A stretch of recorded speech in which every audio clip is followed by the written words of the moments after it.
තම ලෙයින් උපන් දරුවන්ව විවිධ ලාභ ප්‍රයෝජන උදෙසා මුදලට විකුණන මව්වරුන් අතර තමන්ගේ දරුවගේ ඝාතකයට එරෙහිව නීතිය අතටගත් අසරණ වගේම ආදරණීය මවක් ගැනයි අද ගෙනාපු මේ වීඩියෝ එක.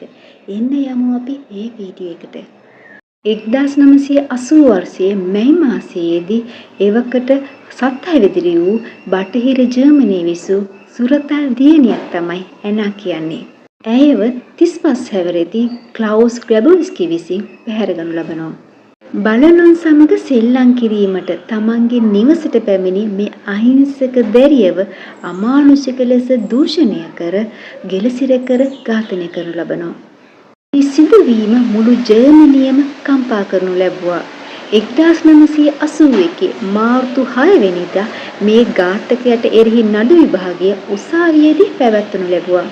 නඩු විභාගය පැවැත්වුණු 3 වන දිනයේදී ඇනාගේ මව වන මරියාන් බැච්මය උසාවියට පැමිණෙන්නේ නම් කවුරුත් බලාපොරොත්තු නොවූ සැලසුමකින්. බොහොම සංසුන්ව නඩු විභාගය පැවැත්වෙන ශාලාවට ඇතුළුණු මරියාන් ඇගේ කබාය තුළින් ක්ෂණිකවම රැගෙන ගිනි අවිය එළියට ගන්නවා. උසාවි ශාලාවේදීම තමන්ගේ සුරතල් දියණියගේ ඝාතකයාට එම මව විසින් වෙඩි උණ්ඩ 7ක් නිකුත් කරනවා.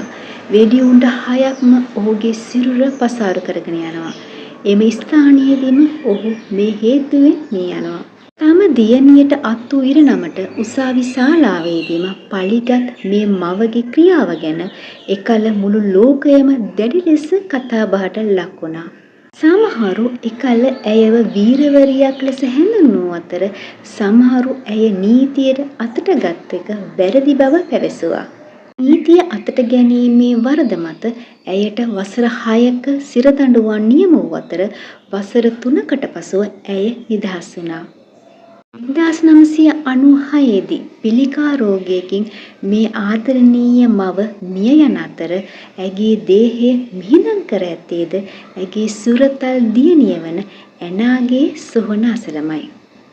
ඔබ මේ දකින්නේ එම සත්‍ය සිදුවීම පාදක කරගෙන පසුව නිර්මාණය වූ ජර්මානු චිත්‍රපටයක දර්ශනයි. මවකගේ ආදරය සහ පරිගැනීම ගැන ඔබ මොකද හිතන්නේ? ඔබගේ අදහස කමෙන්ට් කරගෙන යන්න අමතක කරන්න එපා.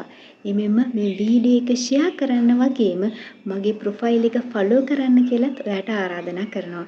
මේ වගේ තවත් වැදගත් වීඩියෝ නරඹන්න මගේ ප්‍රොෆයිල් එක ෆලෝ කරන්න කියලාත් ඔයාලට මතක් කරනවා. එහෙනම් තවත් මේ වගේ වැදගත් වීඩියෝ එකක් අරගෙන එන එක පරිස්සමෙන් ඉන්න.